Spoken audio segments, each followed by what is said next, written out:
In the pristine corridors of the Galactic Wanderer, an alien crew member skated past literally. With arms flailing and tools jingling in his utility belt, Xylo crashed into a newly polished transparent steel wall, mistaking it for an open passageway. Blasted human cleanliness! He cursed, rubbing his forehead as he slid down the wall onto the floor that mirrored the cosmos above too perfectly. Just meters away, Joe, the human janitor, paused, a high-powered vacuum in one hand, a spotless rag in the other. "It's just a bit of tidy-up," he called out cheerfully, unaware of the chaos his bit of tidy-up had unleashed across the galactic-class starship. Amidst the sparkling clean chaos, Captain Glarks was on all fours, searching under control consoles for the ship's main navigational module, now missing under the guise of optimal organization. "Joe, we appreciate the clean, but where is the module? We've got a star to skirt, and no time for hide and seek." The Galactic Wanderer, a gargantuan vessel that had traversed the cosmic expanses between stars, was never renowned for its cleanliness. Its corridors were labyrinthine with clutter, each surface bearing the marks of innumerable missions. That changed with the arrival of Joe.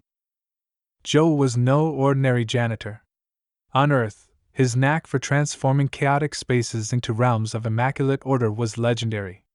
When the Wanderer's crew, weary of dodging both spatial debris and onboard mess, decided to hire him, they anticipated a cleaner environment. Instead, they witnessed a revolution. Upon Joe's arrival, Captain Glarks greeted him with a mix of curiosity and amusement. "We hope you can instill some semblance of order here, Joe. Just, don't erase the personality of the old girl," he remarked, gesturing to the ship with a sparkle in his eyes. Armed with a grin and a cutting-edge cleaning kit, Joe replied confidently, "Captain, she'll be unrecognizable when I'm finished." His tone, infused with a playful surety, prompted Xena, the navigation officer, to exchange a cautious look with Xylo, the engineer. In the initial week, Joe's presence was a spectacle. The crew observed with a blend of amusement and burgeoning respect as corridors became pristine and communal areas gleamed. Xylo, initially a skeptic, found himself impressed by the transformation. "He's not half bad for a human," he conceded to Xena as they watched Joe meticulously clean a console previously deemed permanently stained. "True, but let's see how this spotless space fares when we're in a rush," Xena responded, her voice laden with a hint of foreboding that went unnoticed.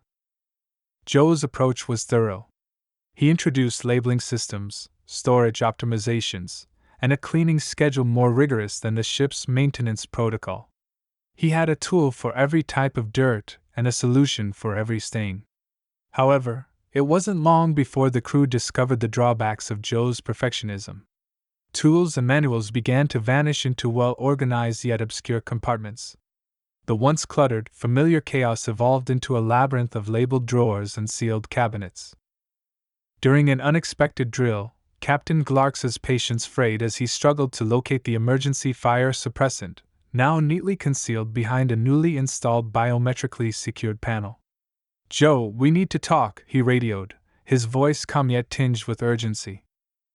Joe, who was polishing a ventilation shaft, paused and promptly replied, "On my way, Captain." His tone was cheerful, oblivious to the frustration simmering just a deck above. Gliding through the spotless corridors with a dancer's grace, Joe felt a surge of pride in his work. The gleaming surfaces were a testament to his dedication. However, unbeknownst to him, his commitment to cleanliness was about to clash dramatically with the practical needs of the starship's crew. Captain Glarks met him at the bridge's entrance, gesturing expansively at the immaculate interior. "Joe, while the ship has never looked better, we're encountering some challenges with these museum-like conditions," he explained, his light humor unable to veil his concern. Joe's brow furrowed as he mulled over potential solutions, following the captain into the heart of the ship. He was unaware that his pursuit of perfection was on the verge of facing its first significant test in the vastness of space. As Joe acclimated to life aboard the Galactic Wanderer, the crew grudgingly adjusted to his stringent order. They found themselves navigating not only through the vastness of space but also through corridors that, while impeccably clean, now felt alien and excessively sterile. Xena was late to her shift for the first time ever. Her comm device, along with her personal log and astrogation charts, had been relocated to what Joe enthusiastically called the efficiency pods. These sleek, compartmentalized drawers were aesthetically pleasing but made retrieving items a complex ordeal. "Joe, where exactly did you place my comm?" Xena asked, her voice tense as she searched through one labeled pod after another. The label read communication devices, but inside was an overly meticulous array of gadgets. It should be in pod C, under Z for Xena. No, wait, did I organize it by function or by name? Let me come and assist, Joe offered, his footsteps resonating in the pristine hallway. Meanwhile, Xylo faced his own challenges. The engine room, once a bastion of what he called organized chaos, had undergone a drastic transformation. Wrenches and screwdrivers were now neatly slotted, a change that, while orderly, disrupted Xylo's workflow. He had always known his tools by their placement on his cluttered workbench, not by this new, sterile arrangement. I appreciate the cleanliness, Joe, but it took me 20 minutes to locate the hyperdrive calibrator. It's never taken more than 5 before, Xylo complained during lunch, struggling with a sandwich that Joe had wrapped so tightly in biodegradable film it resembled a culinary mummy. Joe joined him, his own meal impeccably organized on his tray. I'm just trying to help streamline things. You know, for efficiency? It's only efficient if it actually works for everyone, Xena added, her voice a blend of frustration and exhaustion. We're wasting time, and out here, time isn't just money, it's oxygen.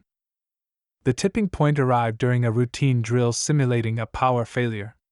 As the lights dimmed to mimic the emergency, the crew frantically tried to access the emergency override protocols.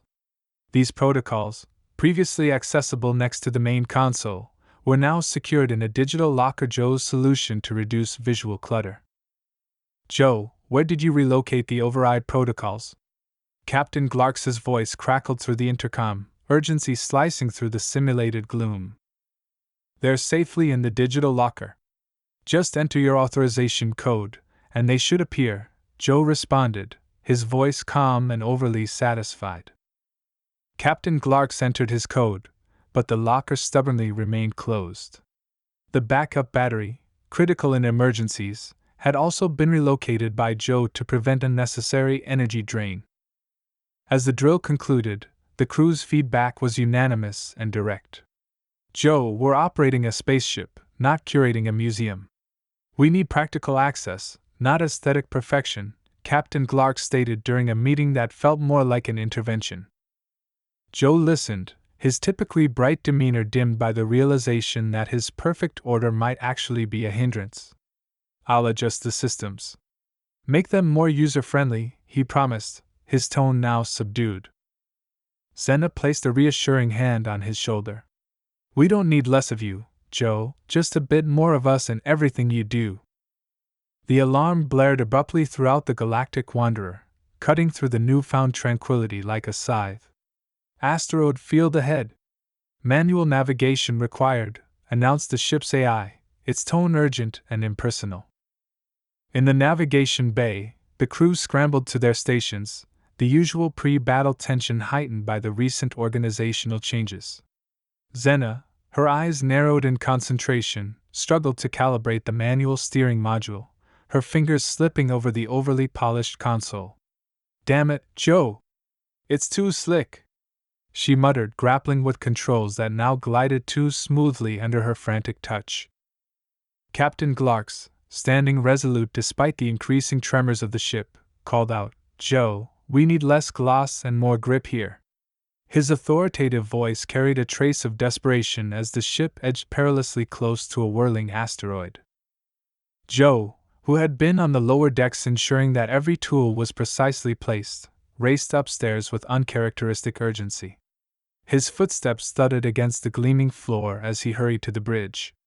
On it, Captain! He called back, his usual cheer absent from his voice.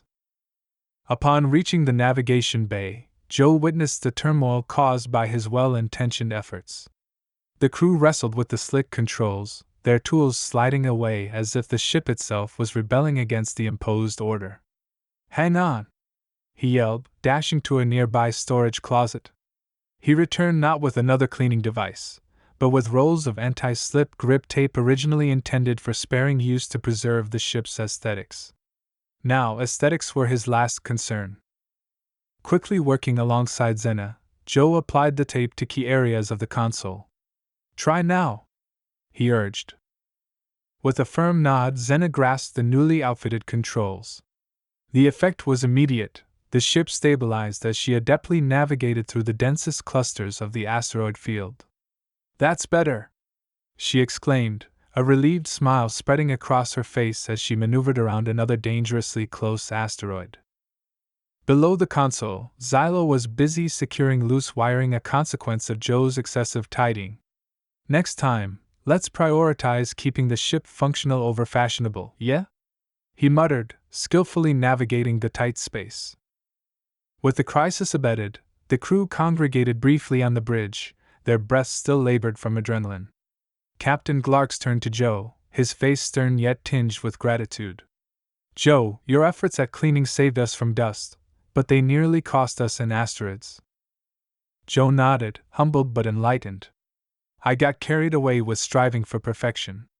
I forgot we're not in a showroom, we're working in space." "It's a learning curve," Captain Glarks replied, clapping him on the back. "Just remember, function over form out here." "Yes, Captain." "It won't happen again," Joe affirmed, his thoughts already racing through ways to harmonize his desire for order with the practical demands of space travel. The crew of the Galactic Wanderer had narrowly escaped the asteroid field, a testament to their adaptability and Joe's quick thinking. This close call underscored a vital lesson: the importance of balancing cleanliness with functionality. Later that day, in the ship's communal area, Joe held an impromptu workshop humorously titled Chaos Coordination 101. Intrigued and slightly amused, the crew gathered around, their earlier frustrations tempered by a growing curiosity. "All right, everyone," Joe began, standing before a digital screen that displayed various ship compartments. "Today, I'm not just your janitor, I'm also your chaos coordinator." Captain Glarks, leaning against the back wall with crossed arms, smiled. "Let's hear it then, Joe. Show us how you plan to keep this ship operational without turning it into a museum exhibit." Joe clicked the remote, and the screen transitioned to images of the navigation bay, both before and after the crisis. "First off, I owe you all an apology. In my zeal for cleanliness, I neglected the essence of our mission: efficiency in function, not merely in form." He then presented his new approach. "Moving forward, I'll implement what I call the functional zones strategy. Each area will be customized based on its use, not just its appearance." Xena, with a playful grin, raised her hand. "Does this mean we'll see less polish and more practicality?" "Exactly," Joe confirmed, pointing to a layout of the navigation bay on the screen. "For instance, critical control panels will feature clear markings and non-slip surfaces. Tools will be easily accessible, not merely stored. And I'll need your feedback to ensure everything is positioned where you need it, not just where it looks tidy." Xylo, initially skeptical of further changes, nodded thoughtfully. "So, we're talking about customized cleaning? Tailored tidiness?" Joe laughed, visibly relaxed. "Tailored tidiness it is. I'll collaborate with each of you to ensure the spaces meet your needs. This way, I can maintain cleanliness without hindering your ability to effectively operate the ship." The crew spent the next hour discussing their daily routines and the optimal placement of tools and equipment. Joe took detailed notes, now a man transformed by recent events, less rigid, more receptive. As the meeting concluded, Captain Glarks approached Joe, giving him an encouraging pat on the shoulder. "I must admit, I was skeptical about having such a meticulous janitor on board. But you've impressed me, Joe. You're taking this seriously and adapting. That's what space travel is all about." Joe smiled, his previous doubts replaced by a refreshed sense of purpose. Thank you, Captain. I guess you could say I'm learning to navigate my own asteroid fields.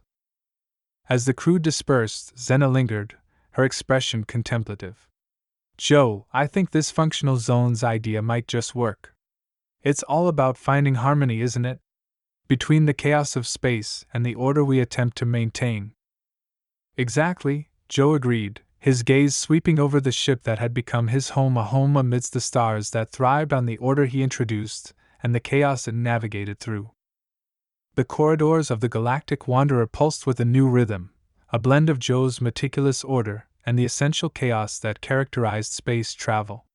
Over the past few weeks, Joe's Functional Zones initiative had evolved from a mere concept to a fully integrated reality, winning over the crew, including the initial skeptics, with its practicality.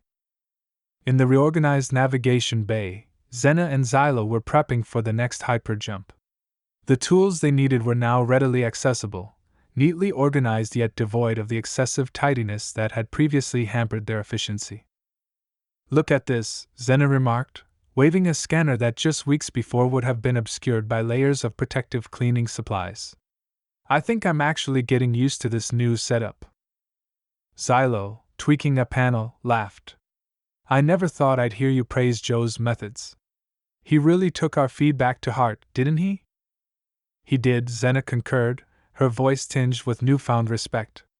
It's a solid reminder that sometimes change is good, even if it's a bit polished. Below deck, Joe was inspecting the engines alongside Captain Glarks. The area was immaculate, yet each component was easily accessible, every tool ready for immediate use. I have to say, Joe, you've really outdone yourself, Captain Glarks observed, admiring the equilibrium of cleanliness and functionality that now defined their vessel. How does it feel to see your plans materialize like this? Joe, wiping his hands on a rag, surveyed the surroundings with a contented smile. It feels right, Captain. There were some hiccups along the way, but I think we've hit the perfect balance between my passion for cleanliness and the Wanderer's operational demands.